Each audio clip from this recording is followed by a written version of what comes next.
Hey everybody, this is So Many Sequels. I'm Josh.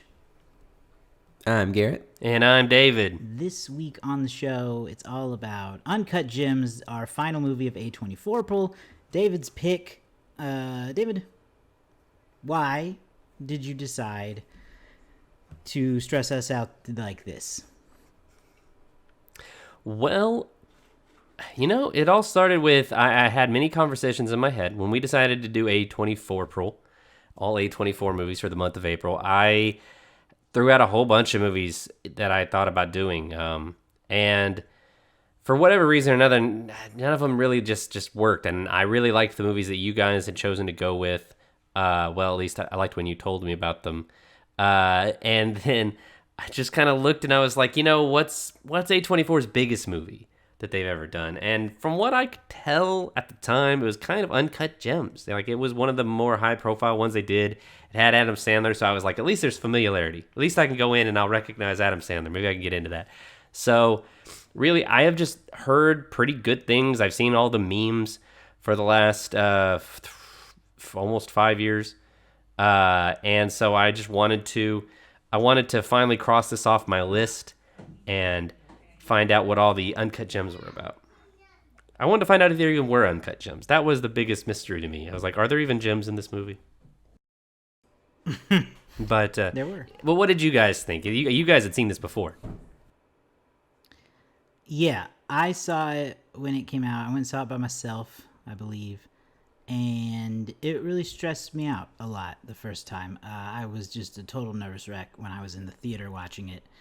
And to be honest with you, watching it this time, it took me 3 days to watch it because I paced myself and only watched the length of it at a time. I don't know. It really stresses me out. This movie does. And I think it's because it's just always, everyone's always yelling all the time over each other constantly. There's never silence ever from anyone ever, especially Yes. Howard. And Yes, it stresses me out. But yes, and yeah. it's very good. It's a great movie because of how well it conveys that emotion, because I think that is what they want you to, I think that's what the Safdies want you to feel. And as usual, we know Adam Sandler can kill the right dramatic role, and I feel he did it again here. He is great as Howard. It's like it's not himself at all, but sometimes there's moments, I don't know if you guys felt this, but I could hear like an Adam Sandler goofy voice coming out for like a moment. And I don't know. I don't disagree. Right? When he does stuff like that, yeah. I disagree. He just fits this. Yeah. Why would you do that? What are you doing, KG? He goes, I love all that. So I don't deserve that. It seems like an SNL sketch. it's like if he but at least it seems like this an SNL character that Adam Sandler has created in some capacity, and they've turned him into real life. Yeah. He does. He really does. Just I think I called him the most captivating piece of shit I've ever seen on screen. He is just, I hate him, and it's like a car crash. It's one of those where it's like a big fiery car crash where everybody's just kind of like, you can't not look at it. You just are enthralled by everything that's happening, and also screaming, "Stop it!" Yeah. Yeah. No. My first reaction is that like the movie's chaos. Like it's just pure, utter chaos, and it's some of the most frustrating. It's one of the most frustrating films I can remember. And at least from a dialogue perspective, like you said, Josh, everybody's yelling over each other. Nobody is listening to the other person finish the sentence they're trying to get out. And like you said, Garrett, it's like you don't like him, but also at the same time you're like, I don't like anybody else. Could anybody just take a breath and let someone think for a minute? Because like you just think to yourself like, okay, why are you doing this? Why are you taking this from this other person? Like I almost feel bad for Sandler, because like if you guys had just let him do his dumb thing from the beginning, it would have all been over in like 4 minutes. But we had to go through a whole thing. But I still really, really enjoyed this, and I was glad that was the case, because for whatever reason, the the tenseness, the not knowing exactly what was going to happen next, just continued to make. I just had to see how this was going to unfold. Like you said, Garrett, like a car wreck. I just had to see what was going to happen next, because every decision I would have made was not being made. It was like it's the George Costanza effect. If every instinct I have is wrong, well, the opposite would be right, and they're just making all the wrong instincts on Howie, on Damani, on KG. Everybody's got bad instincts in this movie. How do we feel about the cast overall? Because I loved everybody's performance. You know, I love Lakeith Stanfield. Mm-hmm. I thought Kevin Garnett was out of this world fantastic as 2012 version of himself in 2019. Good job. Yeah. And, you know, it is Adam Sandler, obviously, but Julia Fox was great. The Weeknd was great. And every single piece that they brought to this world, you know, again, it just made me hate everything. Like, it was not a world that I want to be in, but I believe that world is real. And like, man, it's my trash TV. You know, if people want to watch whatever reality show they want to watch, this is a reality show I want to watch. You know, we'll circle back around to the Sandman, but I want to start, like you said, with Kevin Garnett. When Kevin looked into that opal and saw the whole universe and saw like his high school yearbook photos and things like that, I was just like, this is... I immediately thought about Swiss Army Man and the Florida Project and thought, this is the weird that I like. This is the weird that I need. This is the why. It doesn't make any sense, and it's weird and dumb. And I was like, this is a different kind of movie. This is a movie that's like, what if we just were really weird and stupid, but in like in a frenetic, weird way. I don't know. It's so hard to describe, but yeah. So Kevin was pretty funny here, pretty weird. Why would you show it to me if I can't have it? You know, him leaning on question. Him breaking the table. It's a fair question.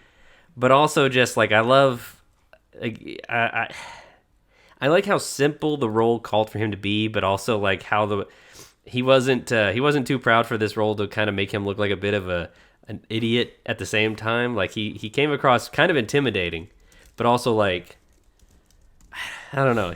I hope he had a good time. Originally they wanted Kobe Bryant for this, is what I read. I did not know that. Mm-hmm. Yeah, when the movie started there were production several long time NBA ago. Stars in the mix for this movie before they settled on Kevin Garnett, and I thought he was great. He's just authentic. I think, like, I don't know how hard he's acting or if he even has to. Yeah, but he's very good and very very funny at times. Yeah, looking into the universe and just the need he has for this friggin' opal. For both of them, really, to have this need for it is just goofy beyond all measure to me. Yes. And then who else? I want to transition over to Lakeith Stanfield for just a little bit, because Always. I don't know what I want to do first, because part of me wants to rip into the character, but I also want to compliment Stanfield first. I'll do that. Stanfield is one of my favorite actors working today.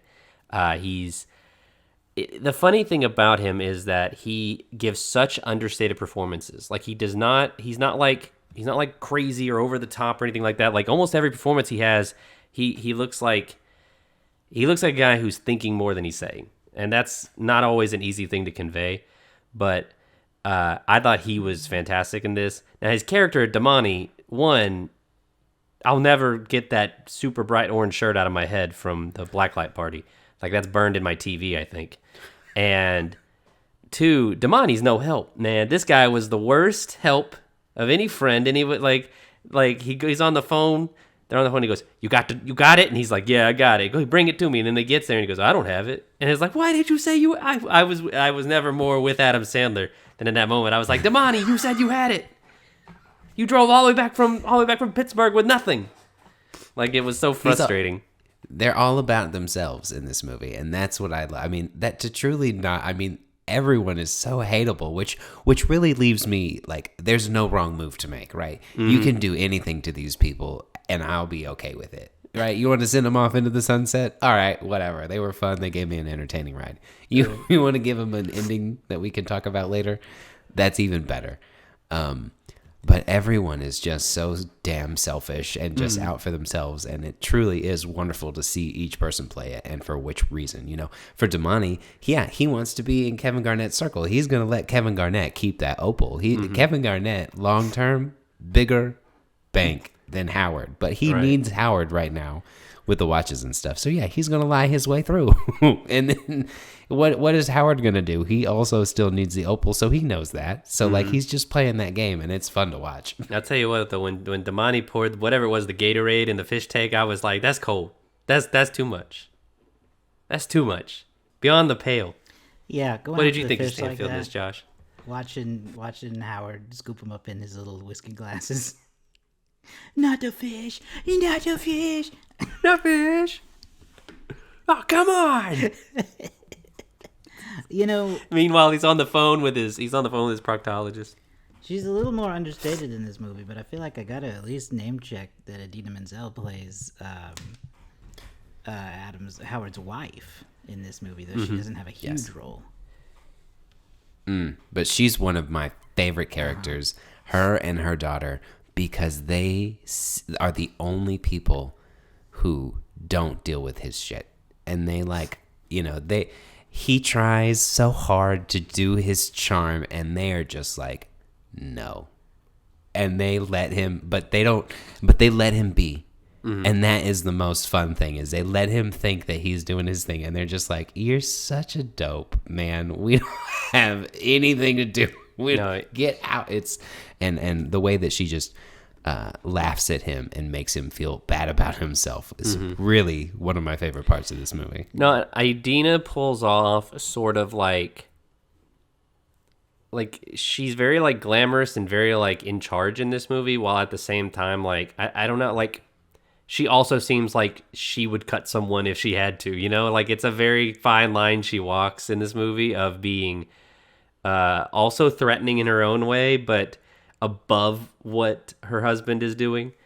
So yeah, Idina's really good in this. She's solid. And we also get a little bit of we get to see a little bit of kind of like maybe why they work. Like I think it is funny that she laughs in his face when he's trying to get them back together. I don't know. He's not doing it for probably the best reasons anyway. But when he's like offering like, why don't we try to make it work? She laughs at him, but like, you kind of get it. You kind of see like how if they were both like 20 years old, they might have actually been a pretty good couple. I don't know, in a weird way. It's kind of still she there. grew up and matured, and he stayed his narcissistic ways, and now she took advantage of it, and now she's like, get me out of here, whatever. I'm done with this. She's got power in this movie, and it's very well played. She got nothing to lose. No. Yeah. On the other hand, you have Julia Fox. Yes, I was gonna say let's hit her next. She's a fun performance, man. Yeah, I don't know. I thought she's fun to watch because she uses her strengths to be selfish and get her way what she needs, right? Again, everybody in this movie is selfish and trying to play whatever game they need to get whatever the goal that they have set, right? Mm-hmm. And she is she's just a fun character in this movie, I think. And I think that she plays it really well. Yeah, I think Julia Fox is kind of obnoxious a little bit in this, but at the same time, I think that is the character. So it's like perfect for Julia Fox. Yeah. She's dependent on this lifestyle that she's established with Howard. So like she could walk away, but she's not going to be able to score the weekend. She has to settle for someone like Howard. And she gets the tattoo of Howard's name on there. That was one of the parts where you guys talking about like it being like a bit where she gets Howard tattooed on, and he goes, why? I'm not good enough for that, or something like that, because he's really down on himself at that point. But she wants him back. But she wants him back because like that's the only way she's gonna have that nice penthouse and money and all that. Every character in this is very complex, very out for themselves, even if they don't have a lot of screen time. And then, I mean, her character, as far as we know, walks out the highest by the end of this movie. That said, it's kind of unresolved. So, but we'll circle back around to it in a minute. But I do want to talk about the ending a little bit. But are there any other characters we want to talk about before we get back to the Sandman? No, I think we Let's got get to in. get back to the Sandman. Yeah. Okay. All right. As a shout, I do want to say Eric Bosnian as Arnaud was very intimidating, very creepy old guy. Judd Hirsch, always lovely and wonderful. Yes. So Sandler in this, I think, is everything that we kind of knew Sandler could be if you've been following him for a long time. Because you see it in things like Punch Drunk Love, and you see it in things like even something Rain Over Me, things even like 50 First Dates or something like that, where you get a little bit of these kind of moments. He has a great sense of he's just got a great sense of character, and sometimes he plays that for the dumbest possible character he can, or the stupidest, like the laziest character he can.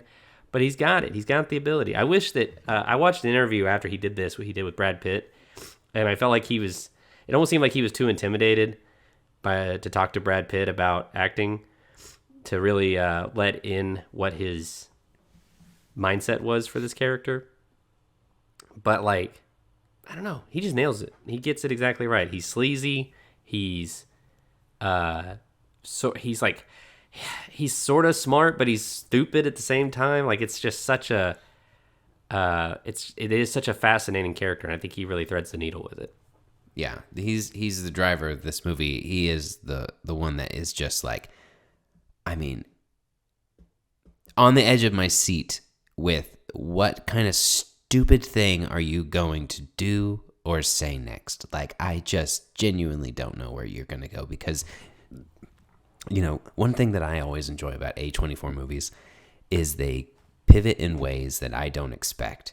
A lot of times movies think that they're smart, and then it's just kind of formulaically smart, and good for them. It's just, we watch a lot of movies, so we see it. Other people, but these truly go in so many different ways. And at no point in time do I know what Howard's going to do next, because it's just so stupid. He's so stupid because he thinks he's so smart. And he got lucky a couple of times, and he riding that, and you can feel him riding that. And that just is one of those characters that Adam Sandler can portray, is one of those low level people who keeps getting kind of lucky or whatever, and is ride the wave. And make him smarter than he actually is. Yeah. And he just knocks those out of the park. Well, and there's an element too of, I don't know if this is it's supposed to be a New York element to it, but he's so entitled. His character feels entitled to everything that he's gonna get or doesn't get. I think of when he's at the auction and he's coming late, and he's just making all these demands. He's trying to call the lady to get the price put up, made higher. She's had to take out all of these flyers, so he's trying slowly taking them out, and she's making the phone call. It's so funny to me, those little bits like that. What did you think, Josh? What did they say on the special commentary? Well, they didn't.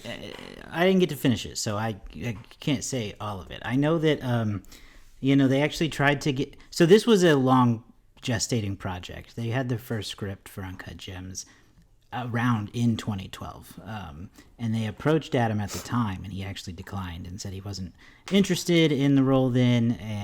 But they really just thought that he was the right one for it, and it worked out once the movie actually got made several years later. But it's cool that they always had him in mind, and he nails it. He nails Howard. You guys have said everything really already. He feels unhinged. It's not just that I want to see what he'll do next, but I believe he'll do something crazy next. And he does every time he meets that moment. He's just such a depressing man. He's just so sad, and he doesn't even really know it most of the time, except he does have this really great scene where he just has a breakdown. Yeah, he has talk about that scene more then, Josh, because which breakdown? Because I feel like there's so many. Which breakdown? Oh God, he's just crying and weeping throughout, and he hits the lows just as well as he hits the highs. Adam does, I think. Like, I believe him when he's at Howard's low points and when he's at his high points. Yeah, when he's got the tissues in his nose because he's gotten punched in the face. Yeah. You know, he's all soaked in fountain water. And he's yes, just he like, doesn't want Julia. Is Julia in that scene? I think. Yeah. Right. He doesn't even want her to look at him. Don't look at me. Don't look at me.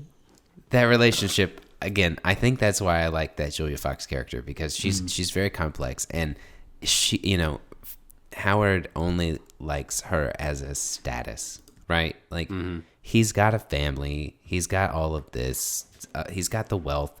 But, you know, she's she makes him feel good. You know, he's not stereotypically good looking, but he's got a lot of money and he's got the ability to be around a lot of money, right? And so it's just another status thing. And so that relationship, whenever he is just like so dramatic over it, it's just like wonderfully sickening. Exactly. Yeah. And another great thing Adam does in the role is, in his comedy, I feel like all of his movies, he has to have at least one scene where he's really angry. Adam Sandler angry is very funny. But this is like, oh, but what if he were a piece of shit when he got angry? And it leads to one of my favorite moments in the movie that I feel like we have to highlight, where Adam Sandler beats the shit out of The Weeknd. Yeah. Great moment. Great moment. The It Weeknd was. stars in this movie for some reason. And has some kind of affair with Julia Fox, and Adam finds out about it at the club. No, The Weeknd is the funny thing about this to me is it's very in line with like The Weeknd when he was on American Dad, where I think the bit there was that The Weeknd was like a virgin on American Dad. And here his thing with Julia Fox, they're in the thing and he's like trying to kiss her stuff. She's like, you can't touch. All this stuff is like they have to stay separated. So The Weeknd, he gets beat up. That was really funny. That was really interesting. I think also, I think the scene to me that really highlights it comes down to like the ending specifically, in terms of his anger, in terms of like so. Yeah, I think we have to get into that now. We've been reaching a fever pitch with the character over the course of the movie. He places this big stupid bet on KG and the Celtics. He finally got the money. He finally got the money he needed. He could have been out of this whole situation. Could have just paid him the couple $100,000 and been done with it, but he has to place a massive bet. And so then, through a series of circumstances, he traps Arno, his brother-in-law, which that was a cool reveal. Traps him and his henchmen, who've been harassing him the whole movie, in the little security box at his jewelry store. And then they watch the Celtics playoff game. And this, I thought, was actually the best part of Sandler's work for this, because he's just sort of like menacingly pacing and watching basketball, which doesn't seem like it would be all that weird, but like just the way he would like glance back at them with his like gross teeth and smile, and he'd just be like, yeah, there we go, all right, and just like razzing them a little bit. They're sweating in this box just waiting to get out, and that to me was the highlight. And then obviously that caps off with he lets them out, and I was so spoiler alert, by the way, spoiler alert if you've gotten this far into the review. I was legitimately shocked that henchman just comes out and shoots him right in the face immediately. Like there was no build. There was it was a great Chekhov's gun moment where they, you show Gud, you shoot Gud later, but it was so sudden and without any build that I was just like, I was legitimately shocked. It doesn't happen to me as often as I'd like. Because they just scored. Like, and again, going back to why they wanted Adam Sandler for this role, he's such a big basketball fan himself as a person. Mm-hmm. And so I believe that that's just how he watches basketball. And so like he was just watching that game and narrating it as a basketball fan would, were he to have bet $170,000 on the game. Yeah. And so yes, that whole build, you're tense because it's like the game is close, and they do a good job of making you understand what is important with the bet that they've placed and what matters and what's going to be a success and what's going to be a fail. And you want him to succeed. You want this piece of shit to hit this bet because you can't handle as an audience member what's going to happen if he doesn't. You can't handle one more failure. But then they deliver that anyway, and it's such a shock. And it's such an uncalled for moment, especially watching it the first time. And even watching it the second time, it is just like, oh, I know what's coming, and I'm so excited as it gets to that moment. So yeah, it's a great ending. What about you? What'd you think of that? Yeah, this one, like, I think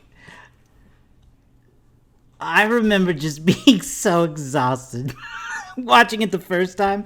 Like the moment when Phil or whatever his name is comes out and shoots Howard in the face, I think I just lost all control of my body and everything I was holding in. Like how on earth could you sit me here through this and then for him to just get shot in the fucking face like he deserved.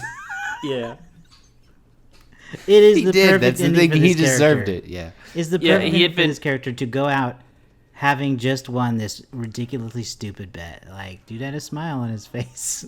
Yeah, it was so perfectly because like those henchmen were so sick of him at that point. Like over the course of the movie, and it also like so I'm sitting there reeling, and then they go ahead and they kill their boss, also because they're just like, you know what, we are this done with this. Boom, our own boss now dead, and they're just like smash the place up, steal as much jewels as we can, we'll get out of here. It was like I was like, this is the most like it was like even like. The movie had been so stressful and chaotic up to that point that I was like, this is the most stressful ending they could go with. Everything seemed like it was going to work out, but it didn't.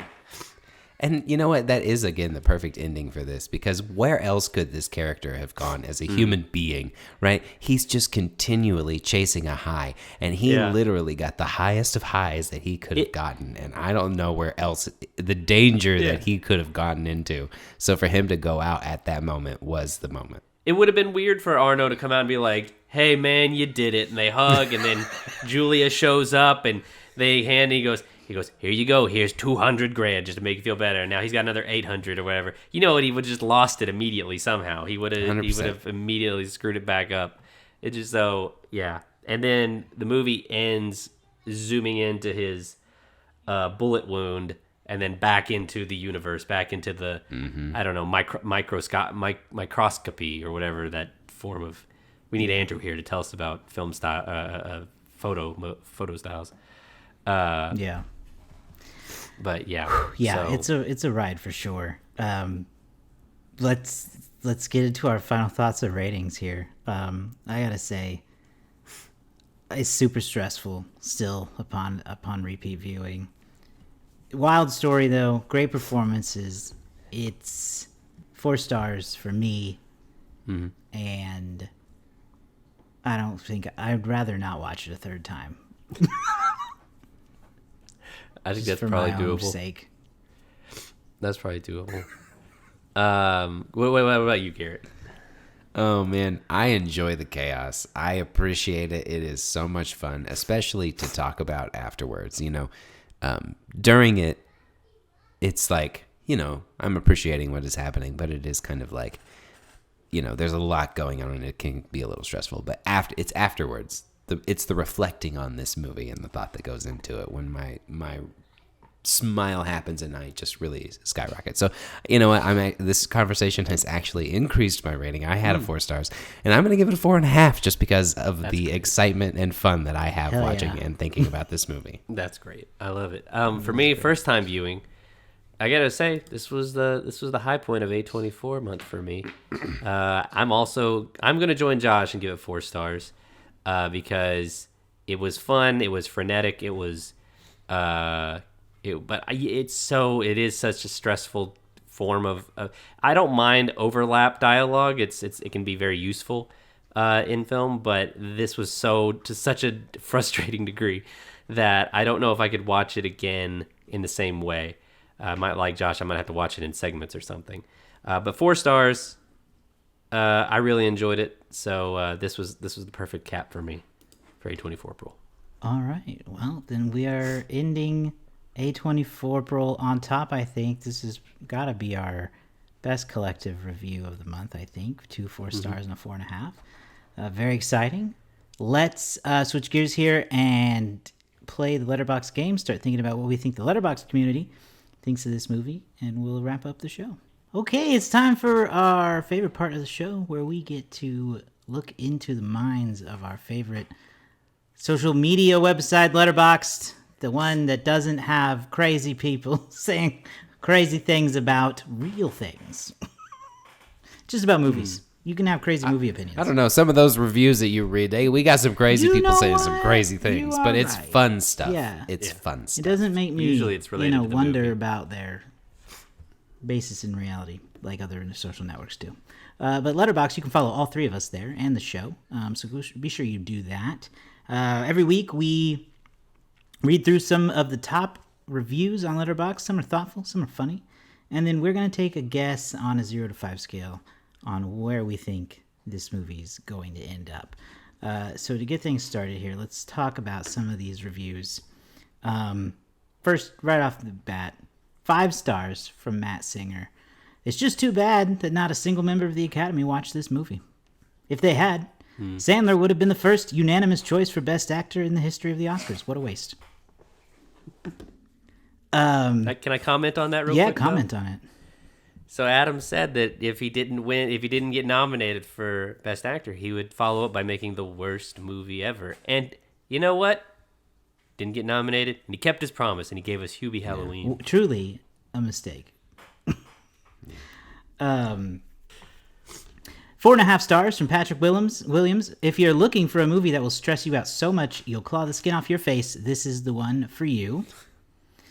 4.5 stars from James. The best live-action Shark Tale remake I could ask for. And then finally, 4.5 stars from Maria. This movie starts us right off with a psychedelic colonoscopy to signify how clenched our asses will be for the next 2 hours and 15 minutes. And I call this, and I cannot stress this enough, poetic cinema. Oh, brother. Tortured poetic cinema department. So there you go. David, who is Yeah. what's the order today? Garrett, What's our you're scores? first. You're first, I'm dragging first. up the behind. Okay. Scores are me 8, Josh 5, you 4. Okay, I think we were pretty high on it, and I think that, the conversation helped because we were all hovering around the same. And I think that's probably a safe bet. But again, it's hard to crack a 4, so I'm going to do a 3.9. 3.9, that's a good guess. Josh? Yeah. Some of those are pretty. Some of those reviews are pretty high on it, and I know this movie was, pretty critically acclaimed when it came out. But I also know there's a lot of people who watch this movie and are like, too stressful, 2 stars. So it's like, I don't know if it's hard to guess. So I'm gonna go a little bit under, but I'm gonna just for fun go a little deeper under and say 3.5. 3.5. And I thought about going right between you guys with a 3.7, but I'll take the over and I'll say it's a 4.1. Okay, that's a 3.9 from Garrett, a 3.5 from me, and 4.1 from David. Let's see who is going to be the winner this week, because we need it to not be David, really, truthfully. That's always the goal. It's always I'd love the some goal competition. for us, too. I'd love some competition. We have some kind of alliance here, at least, while David's in the lead. Yes, until it gets down to the wire, it's basically Josh and I versus Dave. Yeah, it's the only way to Royal make it Rumble fair. situation. We do have a direct hit this week, which is Ooh. great news for Garrett, because it is him, he who is the winner, he who's crowned the champion of Letterboxd Uncut Gems, with an exact 3.9. 3.9. All right. Well, how do we feel about that? Well, I mean, I gave it a 4, so I gotta say I'm fine with it. I agree with it. Yeah. I don't have an issue with it. Got no problem with that. No. No, I think that's pretty fair, intact you know? with it. I think that's pretty fair. I think all of these April 24 movies that we've done this month, I think have all been pretty high. Maybe Civil War was the lowest of the group. I don't really remember now. But yeah, this has been a pretty well-received week for us, or a month for us, in terms of Letterboxd reviews. Yep, it certainly has. All right, well, that is the end of another month for us. Another theme ended. A24 April is in the past. We will be moving on to a new theme for May, which is going to include a handful of new movies. Summer movie season heating up. Very exciting. Some big stuff is coming out. Some exciting movies are coming out. So be sure you're following us on social media, all those places, Facebook, Instagram, Threads, TikTok. You guys know the drill. Follow us there. Subscribe to our YouTube channel or in your favorite podcasting app to keep up with our new episodes and reviews. Be sure, again, hit us up on social media. Let us know what you think of the show and the movies we're watching. And then finally, check out SoManySequels.com. There you can find all those links and all the links to our past episodes to listen back to there. You can even search them if you think of a movie. Like, have they done that? I've done that before because, I don't remember when we record them. So I have searched, have we recorded this in that website? It's told me that we have. So you can do that there. SoManySequels.com. We'll see you all next time.